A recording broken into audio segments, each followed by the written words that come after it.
I've been seeing a lot of people on the internet saying Jeffrey is coming home because the prosecutor is getting a little bit too messy. We haven't got the chance to watch this yet, so I want to watch this before we get into further discussion about what happened. But the caption shares that the judge is starting to get sick and tired of the prosecutor hiding evidence against Jeffrey and then just throwing it out randomly. You get me? I guess just, I don't know, ruin his look or just ruin his thoughts. I don't understand what is. I've never had to deal with something like this, so I really can't tell what's their reasoning on doing this. We've seen this, I believe, in the YNW Melly case, and the prosecutor was a little sloppy during that case, and that ended in a mistrial. Is this something that we could see what happened with Jeffrey, or Jeffrey just gets not guilty? Let me know down below. Let's see what the judge says, and then we can further discuss.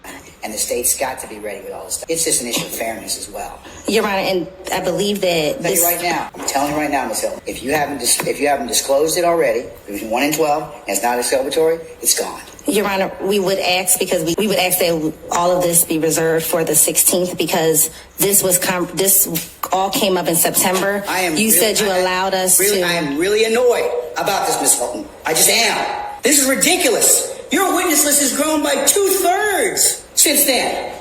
And I don't know why. You better have a dang good explanation on the 16th, because if you don't, I'm going to exclude it. Also, he got that one earring inside his ear. Come on, deep down inside. Come on, son. The streets need Jeffrey. You listening to this hip hop. You know it's missing a little thugga. Come on, son. We need that. We need that Evil Twin remix with Sexy Red and Young Thug together. Come on, son. Free to Jeff. Free Jeff. Free Jeff. Free Jeff. Free Jeff. Free Jeff. We is going to that show. I also want to be respectful of the families affected in this. Again, if there's any evidence holding something against him, I can only protect him until the word guilty is used against him. So as of now, he's not guilty.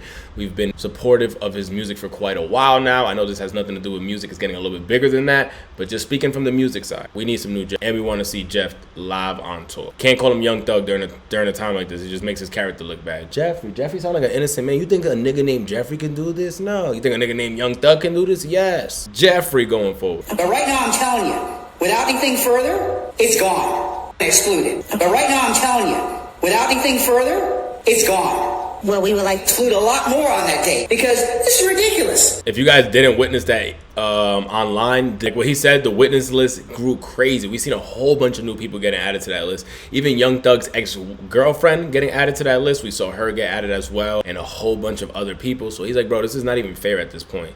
You guys just keep dropping new stuff before the trial starts to try to throw them off guard, I'm assuming, or not being able to defend yourself because you're not giving enough time for them to build a defense against your evidence. That's the kind of vibe that I'm starting to get, that the judge is starting to feel like this is just starting to get ridiculous and unfair. There is no plausible explanation I've gotten and that would suffice, that we just kind of keep, you keep dripping and driving out evidence.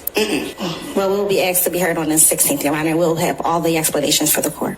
I'm telling you, it better be a good explanation, and if it's not, I'm going to exclude it. I'm just going to... So the 16th, it seems like they're going to come back and they're going to give a good explanation and some new evidence. They said that they didn't get that evidence until September, so I guess they needed time to put that together before they can present it in court. Again, I'm not a lawyer, so I'm not exactly sure on how the whole process worked. Let me know down below if you happen to know a little bit more. They're playing a fair game, or are they playing a dirty game? Throwing out evidence so late. We've seen how that went against Melly. Also happened against Tory as well, but with Tory it was more to, I think it was that investigation that they played. The girl in the actual jail talking about what Tory did to her and Meg Thee Stallion tonight, even though they said that they weren't going to use that in court, then playing that, I think that's what hit him with the guilt. But let me know down below. Share your thoughts. Do you guys think Jeff has a better chance now that the judge is starting to feel this aggravated and mad at the prosecutor? I'm happy it's not the defense team. If you're a fan of Jeff, this is actually anything good news that he's getting aggravated and annoyed and thinking that they're playing unfair. The prosecutor, that can come back to benefiting Jeffrey in the long run. Let me know down below though your thoughts. Do you think this is good news or bad news? I also want to see what they're going to present the 16th. Also, what's their excuse? Would it be approved to be used in the trial? Or like he said, it'll be excluded? Let's hear it down below. What did they hold out? Is it something that can ruin their case if it's not used? I am curious to know. Subscribe to the channel. You won't miss it because we'll cover it. We're on the road to 10,000 subs. Subscribe to the channel, man.